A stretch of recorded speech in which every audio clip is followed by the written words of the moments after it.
अस्सलाम वालेकुम नाज़रीन, मैं हूँ वजिया ज़ुबैर। नाज़रीन, आज हम बात करेंगे कि हम पुरकशिश या अट्रैक्टिव किस तरह से नज़र आ सकते हैं। तो देखें, पुरकशिश नज़र आने के लिए ज़रूरी नहीं कि आप बहुत ज़्यादा खूबसूरत हों, यानी आप खूबसूरत होंगी तो ही आप पुरकशिश नज़र आएंगी, नहीं, ऐसा नहीं है। तो वो कौन सी बातें हैं कि जिनकी वजह से आप बहुत पुरकशिश नज़र आ सकती हैं, हम उन पर बात करेंगे। पहली बात, टॉल नज़र आने की कोशिश करें। अब ये बात बड़ी अजीब सी लगेगी आपको, ख़ास तौर पर उन ख़वातीन को या उन लोगों को जिनकी हाइट कम है, तो वो सोचेंगे हमारी हाइट कम है, हम किस तरह से टॉल नज़र आने की कोशिश करें। तो देखें, हाइट जो है वो तो आपके अपने इख्तियार में नहीं है कि आपकी हाइट कितनी है, लेकिन टॉल नज़र आना आपके अपने इख्तियार में है। किस तरह से? आपने देखा होगा बहुत सी दावतों में कि ख़वातीन जो हैं जब बैठी होती हैं तो उनकी बॉडी लैंग्वेज किस तरह से होती है। वो बैठी होती हैं तो उनके शोल्डर्स इस तरह से झुके होते हैं, या वो बिल्कुल ही झुक के बैठी होती है इस अंदाज में। तो ये जो है, ये बॉडी लैंग्वेज बिल्कुल ही मुनासिब नहीं है। क्यों मुनासिब नहीं है? ये जो है शो करती है कि आप बहुत डाउन फील कर रही हैं, आप जो है परेशान हैं, आप डिस्टर्ब हैं और आपके अंदर कॉन्फिडेंस नहीं है, और इस बॉडी लैंग्वेज के साथ आप खुद भी अच्छा फील नहीं करती हैं, आपकी पर्सनैलिटी बिल्कुल भी अट्रैक्टिव नज़र नहीं आती है। तो आप किस तरह बैठना चाहिए? आपको बिल्कुल स्ट्रेट होकर बैठना चाहिए, सीधा बैठना चाहिए बिल्कुल। इस तरह से बहुत सी ख़वातीन को देखा हो चलते हुए कि वो चलते हुए उनके जो शोल्डर्स होते हैं वो झुके हुए होते हैं, या जब वो चल रहे होते हैं तो कुछ ये अंदाज़ होता है उनका चलने का। तो इस अंदाज से क्या होता है कि देखने में बिल्कुल भी अच्छा नहीं लगता है, आपकी पर्सनैलिटी बिल्कुल भी पुरकशिश नज़र नहीं आती है। मुझे याद है स्कूल के ज़माने में कि हमारा स्कूल वॉकिंग डिस्टेंस पे हुआ करता था, और जब हम स्कूल जाते थे तो जाते हुए मैं ख़ासतौर पे स्पेशली चलते चलते मैं एकदम से यूँ झुक जाती थी, तो पीछे से मम्मा की आवाज़ आती थी, बिल्कुल सही चलो, तुम झुक क्यों रही हो, झुको नहीं बिल्कुल भी। तो बड़ा गुस्सा भी आता, खासकर गर्मियों में, कि भाई क्या मसला, रिलैक्स होकर चल रहे हैं, क्यों मना कर रही हैं। लेकिन बाद में अंदाज़ा हुआ कि नहीं, कितना सही समझाती थी मम्मा कि अगर झुक के चलेंगे तो वो आपकी हैबिट बन जाएगी, और फिर आपके जो शोल्डर हैं खुद ब खुद यूँ झुके हुए होंगे। झुके हुए शोल्डर्स के साथ आप कभी भी अट्रैक्टिव नज़र नहीं आएंगे, पुरकशिश नज़र नहीं आएंगे। दूसरी बात, मुस्कुराइए। देखिए, हम इससे पहले ही बात कर चुके हैं, लेकिन हम आज फिर बात करें मुस्कुराने पे। मुस्कुराना बहुत अहम है, आपकी पर्सनैलिटी बहुत बेहतरीन नज़र आती है, आपके मुस्कुराने से बहुत कॉन्फिडेंट नज़र आते हैं जब मुस्कुराते हैं। मुस्कुराना तो वही सदका है, तो हमें मुस्कुराना चाहिए। तो आप खुद भी नोट कीजिएगा, कोई ऐसा प्रोग्राम हो, कोई ऐसी जगह हो जहाँ जाते हुए आप बहुत घबरा रही हो, परेशान हो, वहाँ जाने से पहले आप एक गहरा सांस लीजिएगा, अपने आप को रिलैक्स कीजिए। उसके बाद आप चेहरे मुस्कुराहट लेके आप जाइए उस प्रोग्राम के अंदर। आप देखिए आप कितना रिलैक्स फील करेंगी, और साथ साथ जो लोग वहाँ हैं वो भी आपकी पर्सनैलिटी को बड़ा लाइक करेंगे, आपकी पर्सनैलिटी को अट्रैक्ट करेगी सिर्फ आपकी इस एक मुस्कुराहट से। बाज़ दफ़ा इंसान बहुत घबराया हुआ होता है, लेकिन अगर सिर्फ मुस्कुराहट चेहरे पर रखे तो उसकी वो घबराहट, उसका वो डर जो है वो वाज़ेह नहीं होता, वो सामने नहीं आता। तो अपने डर को दबाने का, अपने डर को ख़त्म करने का एक बेहतरीन तरीका ये है कि आप मुस्कुराइए। मुझे याद है हमारा प्रोग्राम था विजनरीज़ का, जो हमारी NGO है, तो अब वो प्रोग्राम था तो उसमें मुख्तलिफ लोगों से मुलाकात हो रही थी मेरी, तो शायद मैं उस दिन ज़्यादा ही मुस्कुरा रही होंगी, वैसे मुस्कुरा तो खैर रही होती हूँ मैं। तो हमारे यहाँ वही प्रोग्राम में एक लड़का था, आके मुझसे कहने लगा, भाभी आपके गालों में दर्द नहीं होता? मैंने, क्यों, मेरे गालों में क्यों दर्द होगा? कहने लगा, आप जब से आई हैं मुस्कुराई जा रही हैं, मैं आपको देखा तो मुझे बड़ी हैरत हो रही थी, मैं यही सोच रहा था आपके दर्द हो गया हो गालों में। तो मैं, देखो, दर्द ज़रूर होता मेरे अगर ये मुस्कुराहट नकली होती, मैं वाकई में मुस्कुरा रही हूँ, ये मेरी बिल्कुल असली मुस्कुराहट है, इसलिए मुझे कोई दर्द नहीं हो रहा है।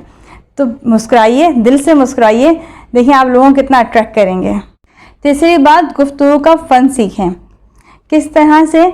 आपने देखा होगा बहुत से ख़वातीन को बहुत ज़्यादा बोलने का शौक़ होता है, कहीं पहुंच जाएं बस उनकी बातें ख़त्म ही नहीं होती, या कोई उनके घर आ जाए तब भी उनकी बातें ख़त्म नहीं होती। ऐसी हमारी भी एक जानने वाली हैं, जब हम उनके घर जाते हैं तो हमें पता होता है कि हमें सिर्फ उन्हीं को सुनना है, ना हम अपने कुछ सुना सकते हैं, ना उन्हें हमें जो बाकी अफराद हैं उनको हम सुन सकते हैं। तो देखें, ऐसे लोगों को लोग पसंद नहीं करते हैं, वो बिल्कुल ही पुरकशिश नज़र नहीं आते हैं जो मुसलसल बोलते रहते हैं। तो आपको 25% जो है वो बोलना है, और 75% जो है आपको सुनना है। देखिए, लोग बहुत परेशान हैं, लोग अपनी बातें शेयर करना चाहते हैं, उन्हें कोई मिलता ही नहीं शेयर करने वाला, क्योंकि हर एक अपनी कहानियाँ सुनाई जा रहा है। तो आप दूसरों की बातें सुनें, और ऐसा नहीं कि दूसरे सुना रहे हो आप बस खामोशी बैठे हुए सुन रहे हैं, नहीं, जब दूसरी बात सुना रहे हो, अपनी कोई बात बता रहे हो, तो पूरे इंटरेस्ट के साथ, दिलचस्पी के साथ उनकी बात सुने, और एक बात का ख़ास ख्याल रखें, अगर वो कोई बात बता रहे हैं आपको अपनी, चाहे वो पॉजिटिव हो या नेगेटिव हो, तो आप आगे से ये नहीं कि अच्छा ये तो मेरे साथ भी हुआ था, हाँ ऐसा मेरे साथ भी हुआ था। अब एक बंदा बहुत ही मोहब्बत से या बहुत ही अपनायत के साथ आपको कोई बात बता रहा है, वो समझ रहा है कि ये चीज़ बिल्कुल मेरे साथ ही हुई है, तो उसको ये फील ना कराएं कि भाई मेरे साथ भी ऐसे ही हुआ है, तुम्हारा कुछ हुआ है तो कोई अनोखी बात नहीं है। तो इस तरह का फील नहीं करवाना चाहिए। हाँ, आप उनसे सवालात करें, उनकी बातों में दिलचस्पी लें, ये एक अच्छी बात है। अच्छा, ये डिपेंड भी करता है कि सामने वाली शख्सियत कैसी है। बाज़ लोग जो होते हैं उनको मज़ा आता है दूसरों को सुनने में, उन्हें जो है बोलने का शौक़ नहीं होता है। ऐसे लोग दूसरों को सुनना चाहते हैं, दूसरी की कंपनी को एंजॉय करना चाहते हैं, तो उनके साथ बैठ के अच्छी अच्छी बातें कीजिए, पॉजिटिव बातें कीजिए, ताकि वो कुछ आपसे सीख कर उठें। चौथी बात कि अपनी ग्रूमिंग का ख्याल रखें, यानी अपने दांतों का, अपने बालों का। अच्छा, दांतों का ख़ास तौर पर ख्याल रखें, क्यों? क्योंकि हमारी पर्सनैलिटी हमारे दांतों से बहुत ज़्यादा वाज़ेह होती है। आपने देखा होगा, ऐसे ख़वातीन तो खैर कम होती हैं, लेकिन मर्द हज़ार ज़्यादा होते हैं जिनके दांत जो है पान वगैरह खाने की वजह से बड़े अजीब से हो जाते हैं। तो वो बड़े अच्छे लगे होते हैं पर्सनैलिटी वाइज, बड़े अच्छे उनकी पर्सनैलिटी होती है, बहुत अट्रैक्टिव होते हैं, लेकिन जैसे ही वो बात करने के लिए मुँह खोलते हैं, उनके दांत नज़र आते हैं, तो उनकी पर्सनैलिटी बिल्कुल ज़ीरो हो जाती है।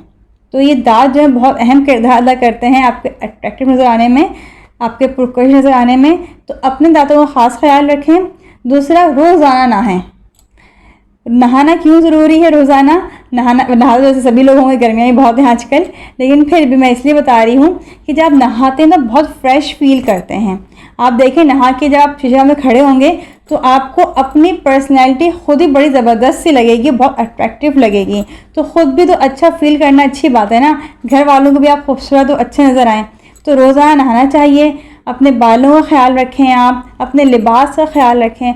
ज़रूरी नहीं है बहुत ही बेहतरीन किस्म का आपने ड्रेस पहना होगा तो ही आप अच्छी नज़र आएंगी, नहीं, आपका लिबास साफ़ सुथरा होगा तो आप तब भी बहुत अच्छी नज़र आएंगी।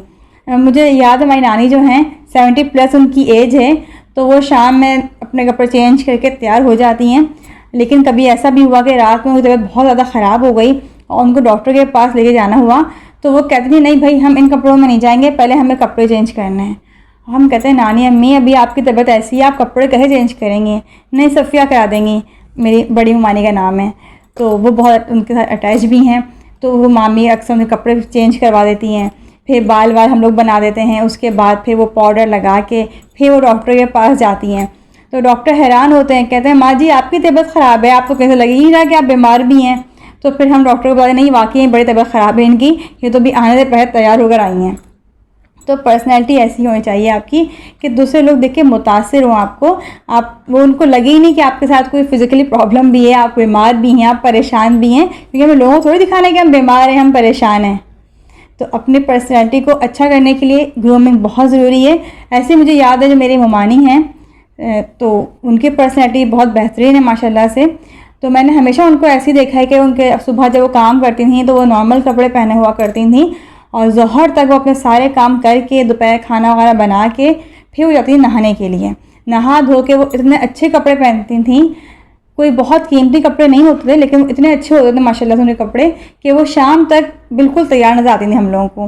कि कभी हम लोगों का प्रोग्राम हुआ शाम में बाहर कहीं जाने का, या मामू ने कहा कि बाहर कहीं जाना है, तो उन्हें ये नहीं होता था मुझे कपड़े चेंज करने जाके, या घर में मेहमान आ गए हैं तो अब ये नहीं कि मम्मी भाग रही हैं दौड़ रही हैं कपड़े चेंज करने, मुझे घर में मेहमान आ गए, नहीं, वो हर वक्त तैयार रहती थी।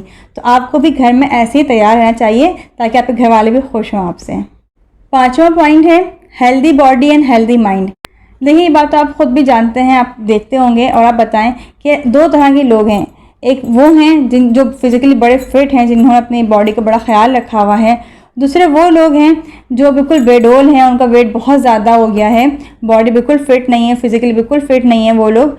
तो आपको कौन से लोग जो ज़्यादा अट्रैक्ट करेंगे, ज़्यादा पुरकशिश नज़र आएंगे? तो यकीन वही लोग जिनकी बॉडी बहुत ज़बरदस्त है, बहुत फिगर में है और अपने आप को उन्होंने बड़ा एक्टिव रखा हुआ है फिज़िकली, तो वो लोग आपको बहुत अच्छे लगते हैं, उनकी पर्सनैलिटी बहुत अट्रैक्टिव नज़र आती है आपको। इसी तरह वो लोग जो सतही बातें करते हैं, नेगेटिव बातें करते हैं, या फजूल का हंसी मजाक करते हैं, उनकी पर्सनैलिटी आपको अट्रैक्ट करती है, या वो लोग जो बहुत डेप्थ में बात करते हैं, जिनकी बातों में बहुत डेप्थ होती है, बहुत पॉजिटिव बातें करते हैं, जिनसे आपको सीख के उठते हैं, तो वो लोग आपको ज़्यादा पसंद आते हैं। ज़ाहिर सी बात है वही लोग पसंद आते होंगे जिनकी बातें बहुत अच्छी होती हैं, बहुत पॉजिटिव बातें होती हैं। तो देखिए, जिस्मानी तौर पे और ज़हनी तौर पे दोनों तरीके से आपका सेहतमंद होना बहुत ज़रूरी है। अच्छा, बहुत सी ख़वातीन कहेंगी कि हम तो इतने ज़हीन नहीं हैं, तो अब हम क्या करें। तो देखिए, ज़हानत बढ़ाने के लिए तो बहुत सारी चीज़ें हैं जिनसे आप ज़हीन बन सकते हैं। जैसे हमारी किताब है तरबियत ज़हीन बच्चे की। ये किताब ऐसी है कि वो बच्चे और बड़े दोनों के लिए फ़ायदेमंद है। इस तरह आप देखें यूट्यूब पे बहुत सारे लोग हैं जो इस तरह की वीडियोस बना रहे हैं कि हम किस तरह ज़हीन बन सकते हैं, हमारी ज़हानत में किस तरह इजाफा हो सकता है। आप गूगल पर सर्च कर सकती हैं, आप अपनी रीडिंग हैबिट बढ़ा के अपने आप को ज़हीन बना सकती हैं। अच्छा, यहाँ पे एक बात मैं और बताऊँ कि अगर आप ज़हीन हैं और आपके ससुराल वाले या आपके शौहर जो है वो इतने पढ़े लिखे नहीं हैं, इतने समझदार नहीं हैं, क्योंकि देखिए मेरे पास रोज़ाना कॉल्स आती हैं तो कई ख़वातीन जो है जब वो इस बात का इजहार करती हैं कि मैं तो बहुत पढ़ी लिखी हूँ और फैमिली बैकग्राउंड भी हमारा बहुत अच्छा है, लेकिन मेरे ससुराल वाले जो है बिल्कुल जाहिल हैं, पढ़े लिखे नहीं हैं बिल्कुल भी, शौहर को भी कोई अकल नहीं है और बिल्कुल पढ़े लिखे नहीं हैं। तो मुझे अंदाज़ा होता है कि उनके फैमिली में आपस में ताल्लुकात कितने ख़राब होंगे। क्योंकि देखें, जब आप किसी को ये फ़ील कराएं ना कि तुम अच्छे नहीं हो, मैं बेहतरीन हूँ, तो ये चीज़ अच्छी नहीं होती है। अक्लमंद वो होता है जिसकी वजह से बाकी लोग खुश हों, जो बाकी लोगों को खुश करना जानता हो। वो अक्लमंद नहीं होता जिनकी वजह से बाकी लोग परेशान हों। तो अगर आपके ससुराल वाले जो हैं वो पढ़े लिखे नहीं हैं और आपके शौहर पढ़े लिखे नहीं हैं, तो अपने आप को बरतर साबित ना करें, क्योंकि बरतरी जो है वो कभी भी आपको पुरकशिश नहीं बनाएगी। पुरकशिश तो वही लोग होते हैं जिनके अंदर इंकिसारी होती है।